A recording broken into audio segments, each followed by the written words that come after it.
Arratsaldeon eta ongi etorri. Muy buenas tardes y bienvenidos a esta 16ª edición del Premio Euskadi de Investigación. Dakizuenez, Eusko Jaurlaritzaren hezkuntza, ikerketa eta unibertsitate sailak bultzatzen duen sari honen helburua da Euskadin zientziaren arloan egindako ekarpenak eta emandako aurrera pausoak bultzatzea eta goraipatzea. Eta bultzada eta lana aipagarri hori egin duen pertsona bera azpimarratzea, noski. Eta aurten, oraingoan, epaimahaiaren esanetan, aipatu edo goraipatu eta txalotu beharreko lagun hori, Ibon Sarasola jauna da.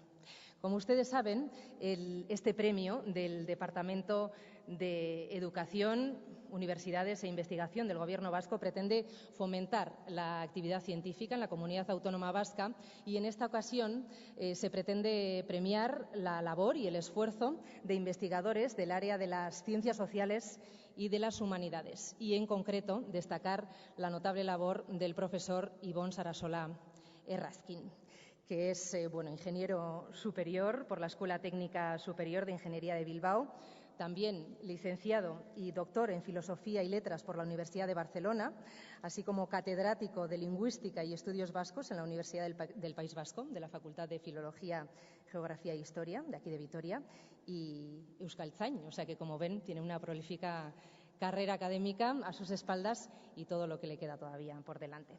Y para hablar en un primer lugar de los porqués de esta designación, me gustaría ceder la palabra ahora al presidente del jurado, que es el profesor Salvador Giner, que es catedrático de Sociología de la Universidad de Barcelona y desde 2005 es presidente del Institut d'Estudis Catalans, para que dé también lectura a la resolución del jurado. Cuando quiera, adelante, el micrófono es suyo.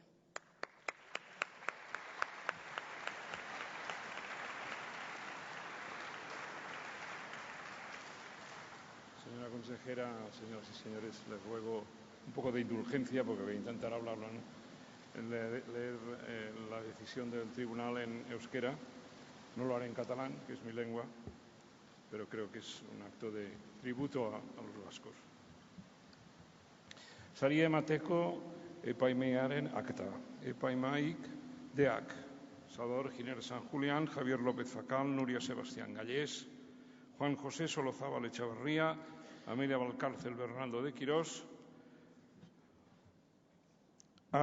Atzaren Ogai Tamarreko, Iru bi mila eta amar. Dekretuaren bidez Euskadi ikerketa saria arautzen da.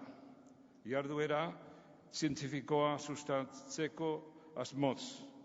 Hezkuntza, unibertsitate eta ikerketa sailburuaren 2008ko urriaren 18ko aginduaren bidez 2008ko Euskadi ikerketa saria deitu zen. Jarduera zientifikoa sustantzeko asmoz. Bi mila eta amar dekretuak, 16 artikuluan xedatutakoa betez 2012ko martxoaren amulaoan bildutzen. Bilbon saria erabakitzeko epaimahaia aurkeztutako lehiatzaileen lanak hartzeko asmoz. Epaimahaia behar bezala osatu zen Salvador Giner de San Julián jaunak, no sé si lo soy o no, pero me he dicho mi propio, me he puesto el señor, disculpen. Epaimahaiburu gisa jardun zuen eta Nuria Sebastián Gallés Andreak idazki gisa. Epaimahaiak ofizialki onartutako 16 lehiatzaileen espedienteak eta curriculum vitaeak aztertu ondoren kontuan hartu beharreko irizpide nagusiei buruz deliberatu zuen eta importanteenak hauek zirela fikatu zuen. Lehiatzaileek egindako lan zientifikoaren kalitatea, denboran izan duen segida eta gizartean eta nazioartean izan duen eragina, obraren kalitate zientifikoa, haren nazioarteko ezagutza eta euskal autonomia erkidegoaren garapen zientifikoari egin dion erkapena, lehenik eta behin aurkeztu diren lehiatzaileen maila handia azpimarratu nahi du epaimahaiak eta horregatik zailtasunak izan ditu saria, deialdiaren oinarrietan xedatutakoaren arabera, pertsona bakar bati emateko orduan. Zailtasun hori izan arren, epaimahaiak erabaki hau hartu du, adostasunez egitea 2000 eta hamaikako Euskadi ikerketa saria, gizarte zientzien eta humanitateen modalitatean, Ibon Sarasola Errazkin, irakasleari Euskal Herriko Unibertsitateko hizkuntzalaritza eta Euskal ikasketen katedradunari emateko proposamena. Sarasola, iraskaleak euskararen atzerketari eta oro har lexikografiari egin dien ekarpena azpimarratu du epaimahaiak. Sarasola, irakasleak ekarpen metodologiko berritzaileak egin ditu eremu horietan eta haren lanek komunitate zientifikoan ezin ukatutzo ezagutza dute. Eskerrik asko.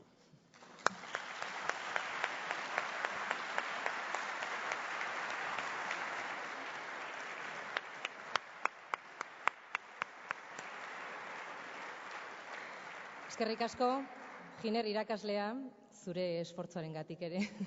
Gracias por haberlo intentado y por haberlo hecho en euskera.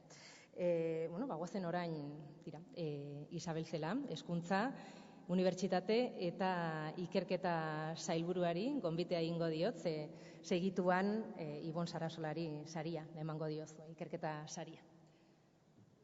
Edo, biak elkarrekin, nahi bauzue, goazen aurrera, goazen honen bestez,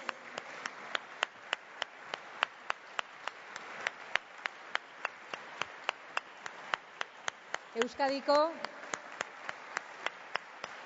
2011 ikerketa saria Ibon Sarasola irakaslearentzat.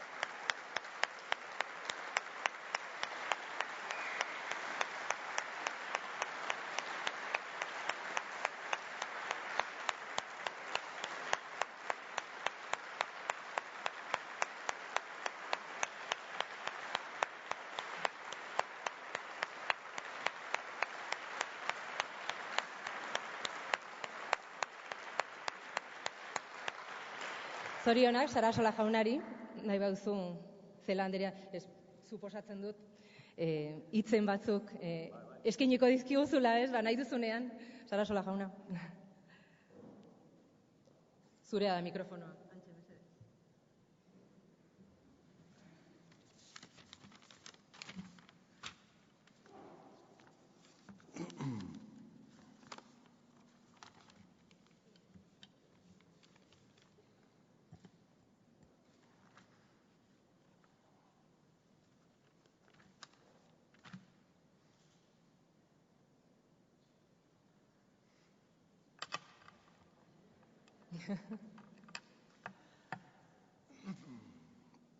Koselari Andrea, epaimahaiko burua,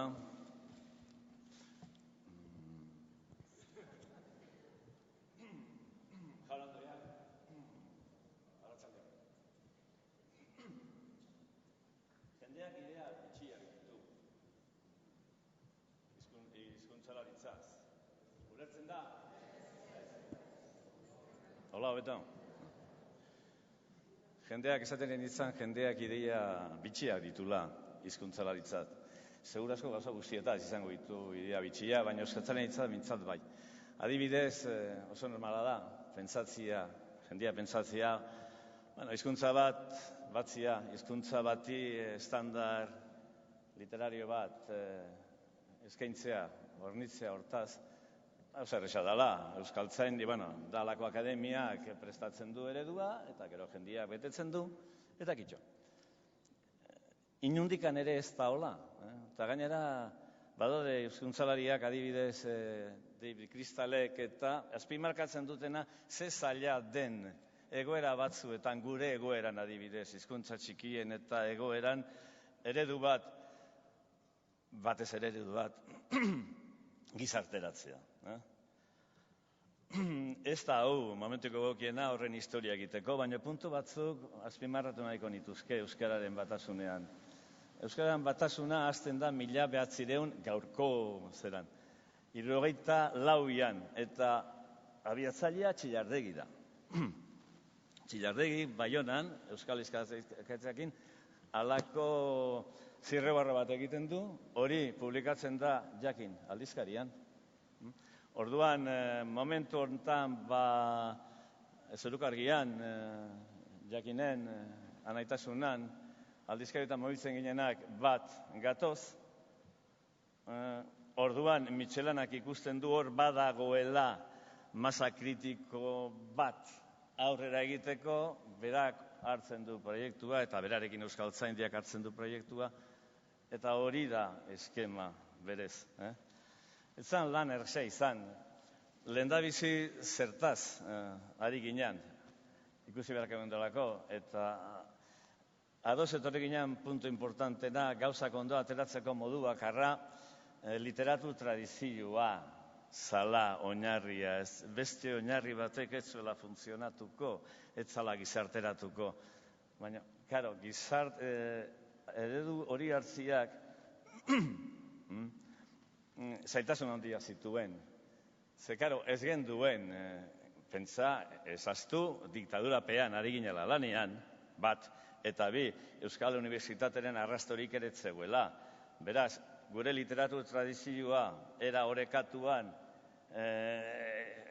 ezagutzeko besterik gabe, oso egoera txarrian gendun. Orduan, suerte handia izan gendun. Nik uste batasunaren prozesuak suertea izan zula hainbat puntutan. Adibidez honetan, justu momentu hortan, operatiboa zan ordenadorekin eta korpusak, justu momentu hortan. Eta horri esker, sartu gendun, nolabait esan, ordenadoretan, euskal tradizio guztia, ondo euskalki bakoitzaren, tradizio literario bakoitzaren eta garai bakoitzaren bakoitzari bere pixua emanaz, eta hola hasi ginen, horrek ikerketa lan ikaragarria eskatzen du konturatzen bazerate.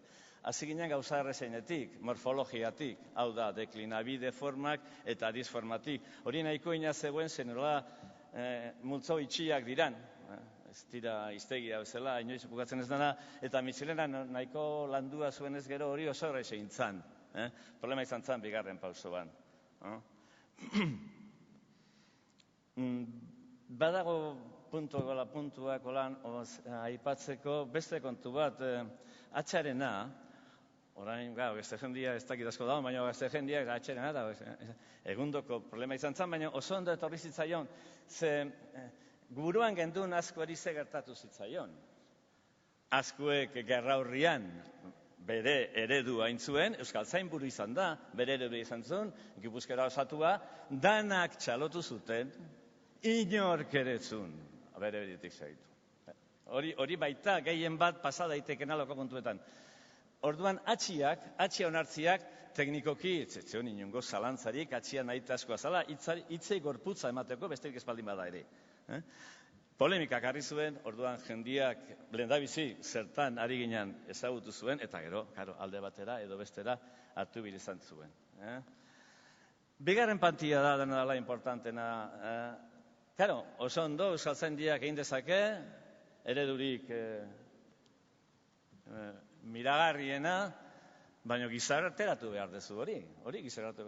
Jendiak ez pauduri zigitzen, Eta hor, Astuxe hogei degun pertsona bat izan zen, erabakigarria izan zen Ricardo Arregi. Ricardo Arregi hori ikusi zuen, alperik egin ala, arauak egiten, ez zegoen gero atzian indar bat hori gizarteratuko zuena. Berak asmatu zituen alfabetatze eta euskalduntze planak, haren atzetik etorri ziren gau eskolak, eta hori guztia bere lanaren ondorioz etorri zan. Milaka persona ibili ziren hor. Horratik nik esantetun danean, gure generazio osuak egintzula batasuna, ez nabil oso urruti. Milaka persona, zekaro, azkenian, eskola batian hartzaile den hori ere batasunaren prozesuan naita eskua da, eta igual gainera piezarik importantena da. Nik ezautu nituen garai hartan, basarriz-baserri, gure garaiko, jendeak, basarriz-baserri bilzianak, ikastoldek ere orduan, jende pile bat zutelako, ateratzeko, gazte jendia, handeriñoak egiteko, eta basarriz-baserri jendia. Beste suertea handia izan genduen ere, justu, gure eskaren batasunak, bai gizarteratze aldetik, eta bai eredugintza aldetik, justu, itxura desente bat izan zuen, hain zuzen, autogobernu etorri zanean, hezkuntzan zeratu behar zanean, hori gizarteratu zanean, baina ja, egunkaria zeto zenean, irrati telebista zeto zenean, horrek guztiak harrapatu bagin du eredurik gabe, eredu 10 urte, atzabatu bazan, pentsa ezazute. Pentsa azten badira bizkaitara bizkairaz, bestiak gipuzkeraz. Beraz, justu hor ere, justu ailegatu ginen. Eta beste gauza batzuetan ere suertia izan gendun. Eta hori azpimarkatu nahi dut. Pentsatzen zute pixkat. Gobernu asko alderdi jeltzailen eskuetan lehendabiziko gobernua zehatzen da. Konsejo joa pasata gero. Orduan, guretzat, erabakigarria da, zein hartzen zan hezkuntza sailburu. Ze probabilidade handia zeuden. Eusko alderdi jeltzaleko Biajaguardiako bat han aterrizatzea. Horrekila ez zuen batasun prozesua bertan bera utziko, baina atzeratuko zuen nahikoa, ezta? Hitz baten biltzeko eta ontara ailegatu nahi nuen, belaunaldi baten lana izan zen, Euskaran batasuna. Arronago ni, partaide naizen belaunaldi horrek intzuelako.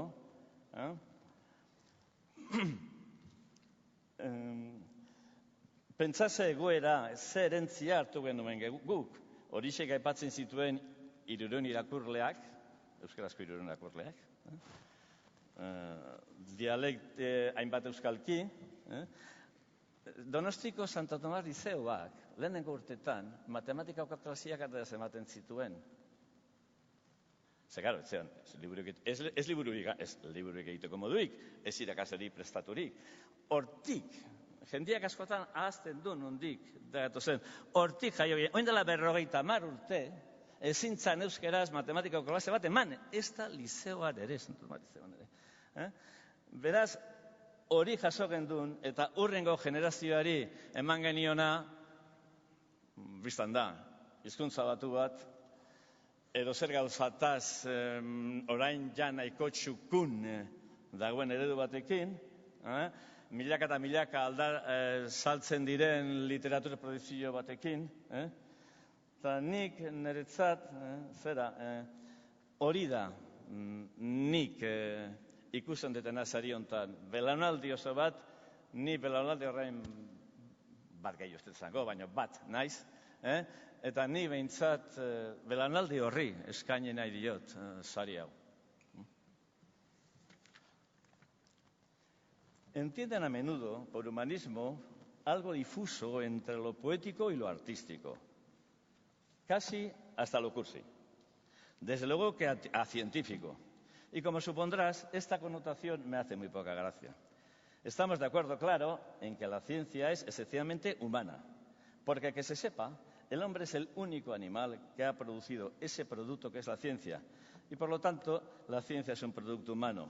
Y el humanismo no puede estar reñido con la ciencia ni la ciencia con el humanismo. Cuando me enteré, que el premio que me daban era a Humanidades y Ciencias Sociales, claro, lo primero que tuve que hacer es decir, vamos a ver, para mí, ¿qué es eso de las humanidades? ¿No? Para mí, ¿qué es ser humanista? Hay un libro que recomiendo a todo el mundo, con el que yo estoy en un 90% de acuerdo, que es un libro de mi colega en la Universidad de Barcelona, Jordi Llobet, que tiene traducción castellana. Ahora en el original catalán va en la 4ª edición, ha salido la edición castellana salió hace poco en Galaxia Gutenberg. Y entonces, unos puntos, aunque sea en esta dirección. Me acuerdo que Michelena, cuando empezamos en la Facultad de Vitoria,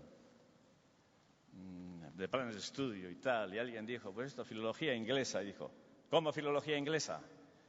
Es que hay química francesa o física vasca. Me parece un punto esencial. Otro, cuando estuvimos haciendo, Michelena y yo prácticamente, porque éramos los únicos que estamos todavía, el plan de estudios, me acuerdo que vino gente que no sabía si matricularse en Deusto o en Vitoria, de Filosofía y Letras. Y claro, ellos veían que en Deusto todo era poesía vasca, literatura vasca, sintaxis vasca, morfología vasca, todas las asignaturas acababan en vasca. Y claro, nos costó un montón, y no lo conseguimos, hacerles ver que eso es un espejismo, que no porque todas las asignaturas se acaben en vasco van a acabar sabiendo más sobre el vasco, seguramente sabrán menos. ¿Por qué? Porque les falta el contexto.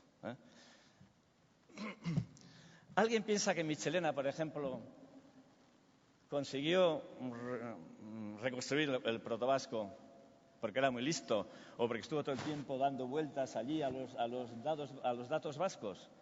Michelena pudo reconstruir el protovasco contra todo pronóstico, porque era una opinión extendida en el comparatismo que el vasco, como era lengua aislada, no se podía reconstruir. Pues porque era un comparatista y un romanista de prestigio europeo. Es decir, en aquel momento de prestigio mundial. Y esto es así de sencillo. Era impensable, si no, reconstruir nada, con solo estar allí dando vueltas a los datos vascos. Esto es tan elemental que no sé. Otro ejemplo, no hay mejor manera de no enterarse de nada sobre la poesía vasca del final del XIX que pasando de la literatura castellana del mismo momento. Porque yo estoy convencido que Gabriel de Galán o Campoamor hicieron estragos en la literatura vasca del momento. Estoy convencido, eso nadie va a... En vez de eso, ¿qué es lo que estudia la gente?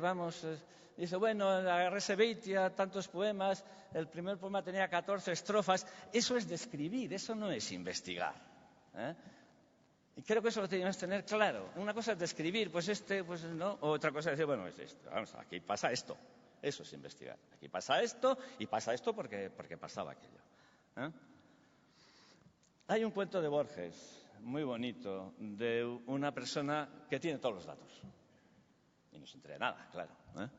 Porque encefalogramas planos hay el que no tiene ningún dato, y el que tiene todos los datos.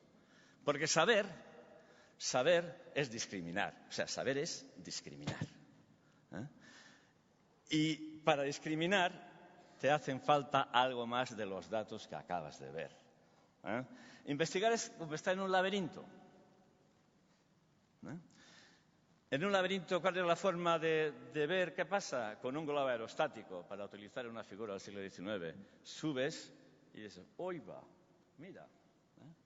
El globo aerostático que tenemos los investigadores en el laberinto que es la investigación es saber mucho de todo lo que está alrededor de nuestra materia central. Es la única manera. El que no tiene todo el contexto, por muchos datos que tenga, ¿dónde va a articular esos datos si no tiene un background? Eso es fundamental. Yo no entiendo, por ejemplo, literatura vasca sin 2 cursos troncales fuertísimos de literatura comparada. Otra cosa es quién los puede dar, pero vamos, la teoría menos está clara. Y eso es para mí lo esencial del humanismo. Es decir, es lo contrario a la barbarie de la especialización. Eso es el humanismo. Me acuerdo que, pena que no haya venido Echenique, me acuerdo que por los años 80 coincidimos, yo intentando estudiar inglés y él de profesor en Cambridge, coincidimos en Cambridge, nos pasamos noches enteras hablando de cosas de estas, sobre todo de la Universidad del País Vasco, cómo había que montarla, qué problemas, qué, ¿no? Y entonces, él decía que en Cambridge los premios Nobel y los mejores profesores de la época estaban en primer curso. Porque claro, para dar un máster sobre la cosa más abstrusa basta ser un tío un poco espabilado que acaba de hacer el doctorado.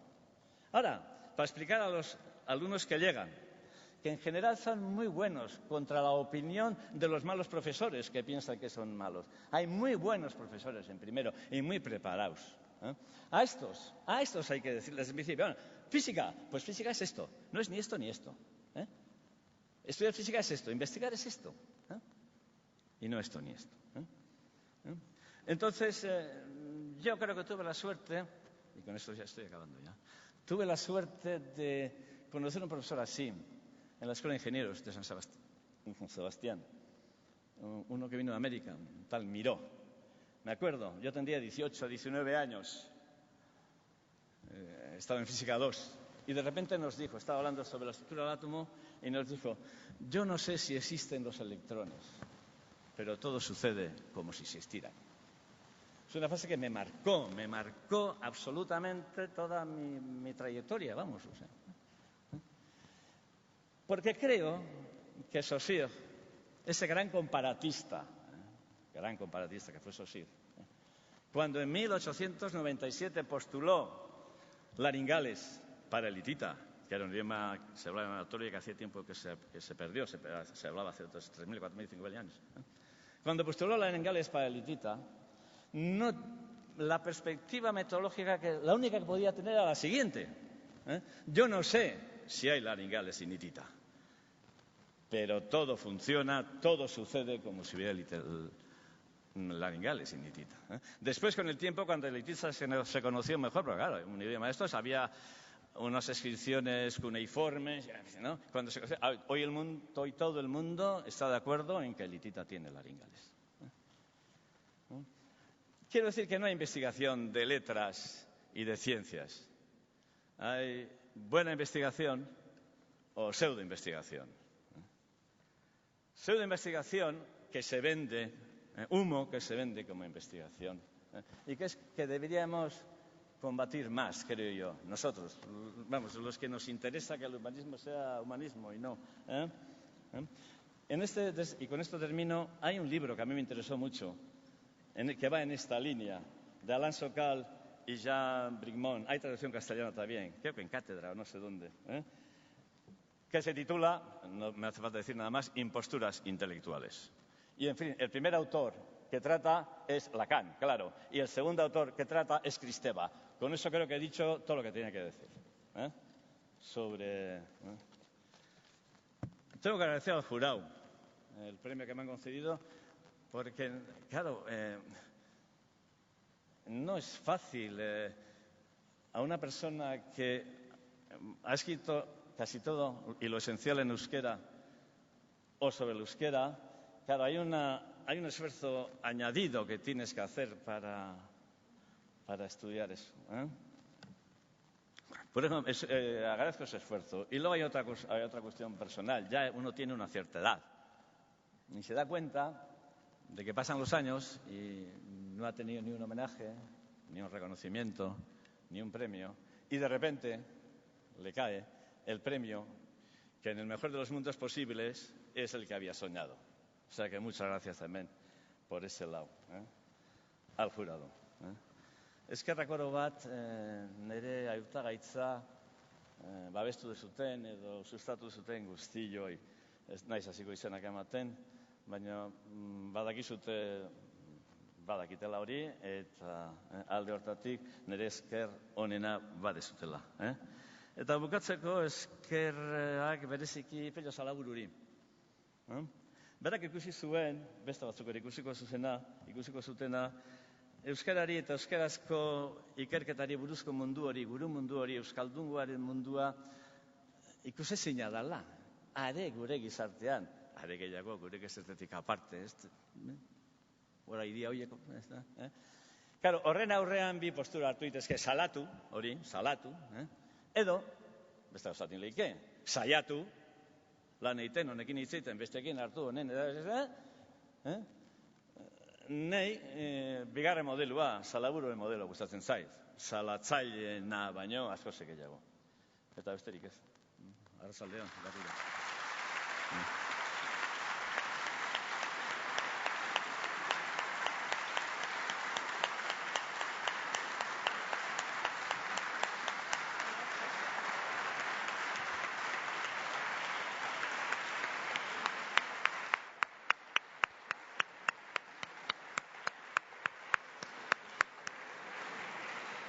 Eskerrik asko, Ibon Sarasola, zure lanangatik, eta zorionak, eta baita zure belaunaldiko kidei ere, zeurei zabaldu diezulako zure saria ere. Goazen honen bestez, hitza emango diogu Isabel Zela andereari, hezkuntza, ikerketa eta unibertsitate sailburuari, nahi duzunean hitza zurea da.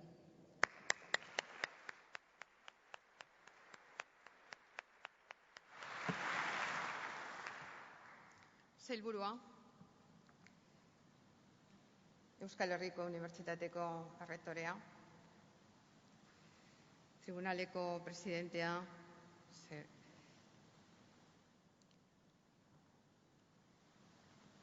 jakiundeko presidentea, jaun-andreok, lagunok, gutxienetan bildu ohi dira egoitza honetan, gaurko sari emankizunean bezain bat jakitun eta euskaltzale. Badakit gaurko sari emankizunak euskaldungo zabalaren adostasuna eta txaloa duela. Eta horrek atsegina eta posa eragiten dizkit. Gizarte bakoitzak baditu eredugarri dituen gizonak eta emakumeak.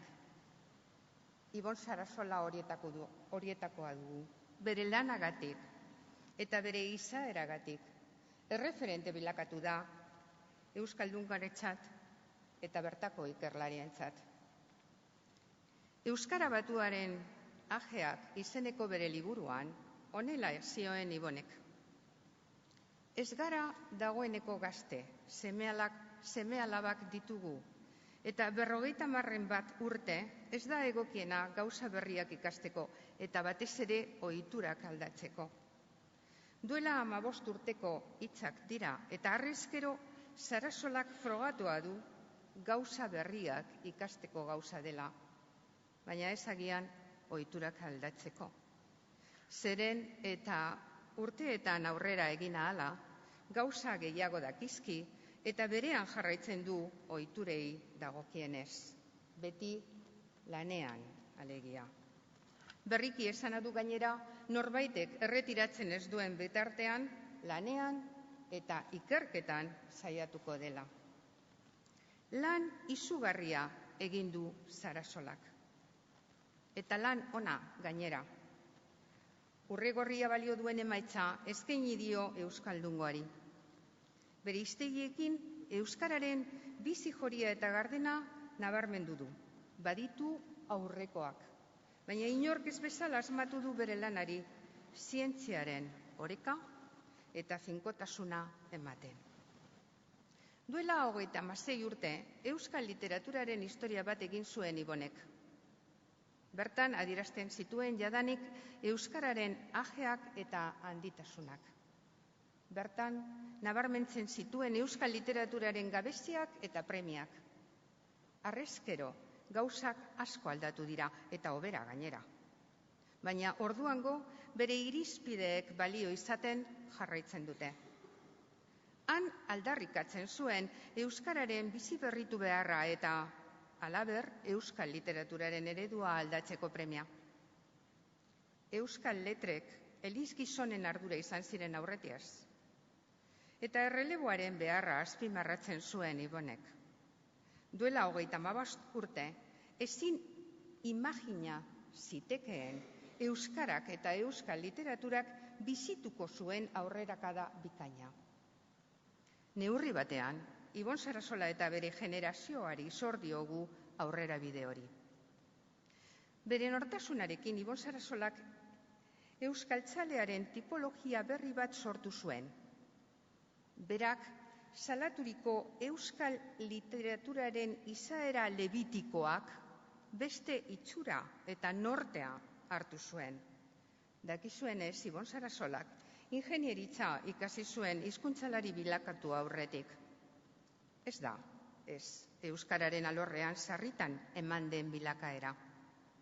Atzera begiratzen badugu, euskararen inguruko jakitun gehienak eliz gizonak izan ohi ziren, edota letretan trebaturiko zibilak.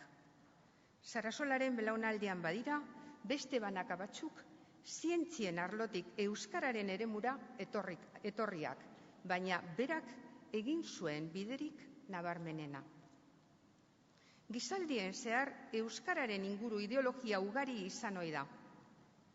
Teologoak ere ez dira urruti ibili gure hizkuntzaren genealogia paradisuraino eraman zutenean.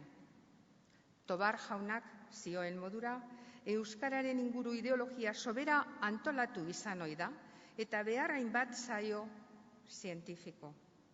Ibon Sarasolaren meritua da, Mitxelenaren eskutik eta bere hildoari jarraituz, euskal lexikoaren azterketa zientziaren arloan ezartzea, eta begirada zuhurragoaz ikustea. Sarasolak burutu dituen hiztegiek aho batez aldarrikatzen dute euskararen bizibirritzeko zena gardena. Aldarrikapen hori ordea hizkuntzarekiko ezagutza sakonetik egiten du. Ez aurreiritzien kariaz edo topikoen eraginez. Ibon Sarasolari gaur eskuratzen zaion sariak Euskadi ikerketa saria izena du. Hau da, ikerketaren meritua aitortzen dio. Bere izaera zientifikoa onesten dio. Sari honen esangurak Sarasolaren ikertzaile izaera nabarmentze du. Euskal hiztegintza aspaldiko ardura izan dute euskarara hurbildu direnek. Sarasola baino lehen jardunak dira Larramendi, Lardizabal, Aizkibel, Azkue, Mujika, Mendizabal, Aresti eta beste hainbat euskaltzale eta jakitun. Baina Mitxelena izan zen denen artean topikoak eta aurreiritziak baztertuz hiztegintzari zur eta hots ekin zion lehen maisua. Mitxelena joan zitzaigun, baina ez bere ondarea Ibonen eskuetan utzi gabe. Ibon Sarasolaren meritua izan da euskararen eredu estandar baten atzetik hamarkada luzeetan euskararen altxor lexikoa metatu eta garatu izana. Gaztelerak bere Lebrija eta Moliner izan dituen antzera, euskarak bere Larramendi, Mitxelena eta Sarasola ditu. Larramendik bere lan eskerga burutu zuenetik, etengabe saiatu dira gure lexikografoak euskararen benetako zena bere izten. Eta hizkuntzaren zena bere hitzetan datza. Eta Sarasolak burutu duen saioan, euskararen barne muina jarri digu agerian. Hizkuntza bat bere literaturan aurkitzen da barreiaturik. Gure kasuan, ahozko eta letrasko literaturan. Sarasolaren lana izan da 100 liburuetan barreiaturik, zegoen altxorra jaso eta doitzea. Y seguro que alguien podría preguntarse todavía de qué sirve la investigación básica en un tiempo en el que solo la reducción del déficit parece contar. ¿Para qué investigar sobre filología o lexicografía? ¿Para qué dedicarse décadas a la idoneidad de las palabras o al origen del léxico? ¿No parece eso un ejercicio diletante? Sin embargo, sin la investigación básica del lenguaje y de sus usos, nuestras lenguas se desharían, se disolverían, perderían su identidad convirtiéndose en réplicas de Babel. Ibon Sarasola es hoy Premio Euskadi de Investigación porque sin él, seguro, el euskera no sería lo que es hoy. Su campo de investigación, el de las ciencias humanas, con importantes derivaciones en el ámbito de lo social, de lo político e incluso de lo económico, con interrelaciones con las ciencias físicas, porque el conocimiento constituye en sí mismo un universo donde las sinergias y las economías se interrelacionan. La lingüística tiene que ver con la neurología y esta con las matemáticas, generando modelos epistemológicos que son a su vez la base de las ciencias aplicadas. Y todo tiene que ver con todo, pero la investigación está en la raíz de todo progreso, la verdadera investigación de todo progreso, sea este material o inmaterial. E Ibon Sarasola forma parte de ese universo de mujeres y hombres que se atreven a formular las preguntas oportunas, esas precisamente que contienen el germen de una buena respuesta, porque son las personas, y no me canso de repetir, el núcleo esencial de la investigación. El equipamiento, como sabemos, puede ser tan caro como queramos, pero a fin de cuentas se paga con dinero. Formar un equipo es otra cosa. Precisa proyecto, creatividad, organización, solvencia. Cuesta una década y, sin embargo, puede deshacerse en meses. Hoy, de nuevo, nos encontramos en una encrucijada decisiva para nuestro sistema de investigación y desarrollo. Cuando ya habíamos empezado a pensar que de seguir progresando y a pesar de las dificultades llegaríamos a acabar con el tópico de que investigar en España era entre imposible y anecdótico. Cuando avanzábamos con convicción envueltos en la estrategia de Lisboa como máxima expresión de la necesidad de construir una economía basada en el conocimiento, en definitiva, cuando más seguros estábamos de que la contribución de la investigación científica al desarrollo económico venía mostrándose incuestionable, justo entonces, justo ahora, el dogma de la austeridad expansiva vuelve a frenar los recursos de la investigación a nivel estatal. Y como a Sísifo, la roca se nos vuelve a despeñar hasta la base de la montaña. ¿Qué pasa? ¿Que nuestro pensamiento era tan débil que se ha desvanecido en la primera prueba? ¿Significa acaso que el objetivo estratégico de la creación de conocimiento para un nuevo modelo de crecimiento estaba equivocado? ¿Tenemos que dejarlo todo? En absoluto. Porque en la elección de la investigación, de la creación de conocimiento, no hay otra alternativa. Y si no tenemos éxito, en el horizonte nos espera esa Europa hundida en el empobrecimiento que traerá importantes tensiones sociales y políticas y arriesgará nuevamente la estabilidad del continente. El fresco recuerdo de las tragedias de la historia europea nos enseña lo que tenemos en juego. Y esta no es una hipótesis banal. Menos mal que siempre nos quedará Krugman abriendo un horizonte de esperanza. It is far from clear how soon the votes will lead to changes in actual policy, but time is clearly running out for the strategy of recovery through austerity. And that's a good thing, he said in the New York Times last Sunday. Y Euskadi correrá sin duda la suerte europea, lo que nos obliga a contribuir a su éxito. Euskadi no puede quedarse parada. Hemos de persistir en nuestras convicciones, porque en el fracaso nos jugamos el eterno retorno, la vuelta a empezar. Por eso, en nuestra medida, en nuestro tamaño, siendo conscientes de la grave crisis en la que vivimos, y aún más por ello, y haciendo un esfuerzo anticíclico, estamos impulsando la investigación y el desarrollo de manera importante. Hemos alcanzado el 2,02% en PIB como gasto en I+D. Hemos aprobado un nuevo plan de ciencia, tecnología e innovación con el acuerdo de todos, que se orienta al 3%, y un ambicioso plan universitario. Sabemos que la calidad y la potencia del sistema educativo y de las políticas de investigación no se pueden improvisar. Son el fruto de políticas de larga duración, aplicadas con perseverancia, recortes importantes aplicados durante unos pocos años, inducen efectos negativos graves cuya superación exige decenios. Soy responsable obligada a evocar a Michelena una vez más, cuando decía que en nuestro país predomina un aprecio exclusivo de lo técnico, de lo inmediatamente útil, unido al desprecio de toda investigación desinteresada. Concluyan ustedes la cita. Porque en ocasiones tengo la impresión de que se habla de una economía del conocimiento en la que el conocimiento está ausente.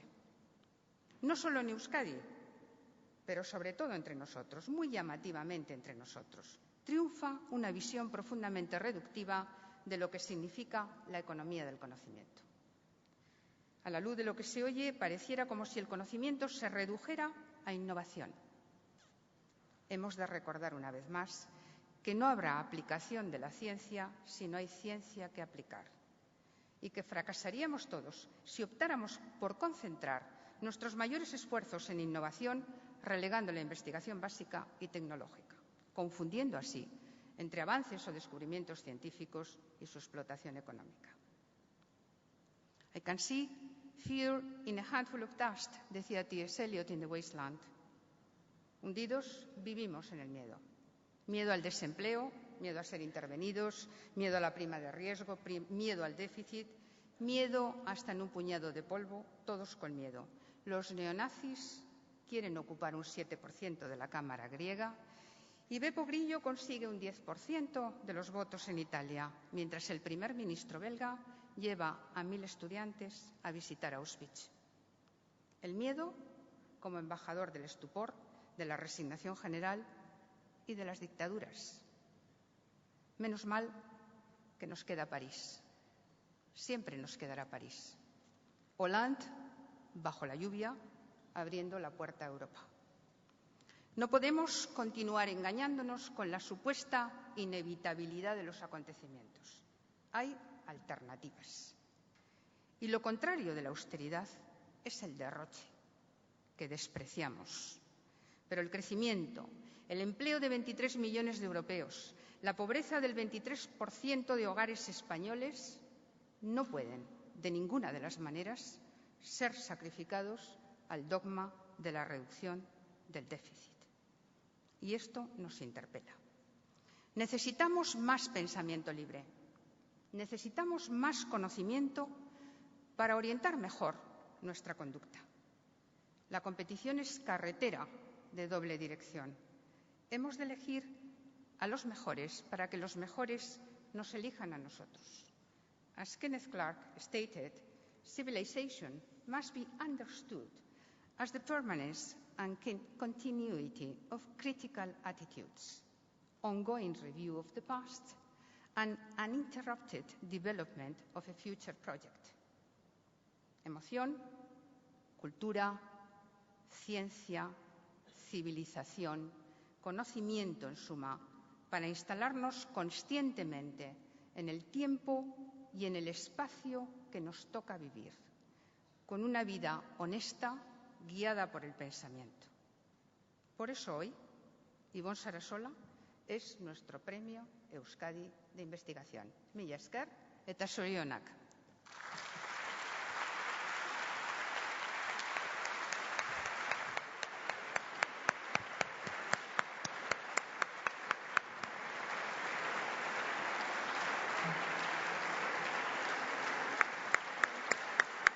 Eskerrik asko, Celaá anderea, ikerketaren inguruan egin dituzun hausnarketengatik eta baita Sarasola irakaslearen aparteko ibilbidea gogoratzagatik. Ez dakit Sarasola jaunari Astor Piazzolla konpositoria gustatzen zaion. Oraintxe bertan entzungo duguna da musikeneko bukatzear, euren ikasketa bukatzear dauden bi musikariren lana, entzungo dugu, lana, Astor Piazzolaren bi pieza dira, baina berak joko dituzte, eurak. Gurekin, ausoka bikotea, Aitor Ander Telleria, akordeoiarekin, eta Aitor Ukar, gitarrarekin. Mesedez, aurrera.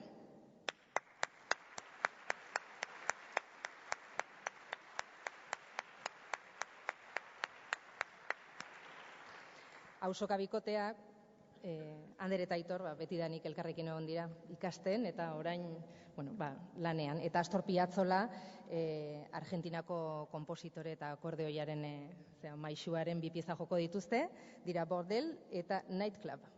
Zuekin, Auzoka bikotea.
eskerrik asko auzoka bikote donostiarrari eta musika grinatxu honekin bukatutzat emango dugu ekitaldi hau. Espero dugu musikak bezala grina horrekin jarraituko duzula ikertzen, zorionak berriz Ibon Sarasola, eta orain sari hau disfrutatzeko eta Sarasola irakaslearekin lasai hitz egin ahal izateko koktel bat izango duzue, beraz aulkiak apartatzen joango garen heinean koktela sartzen hasiko da. Beraz, beste bat arte, eskerrik asko gure artean izateagatik. Aio.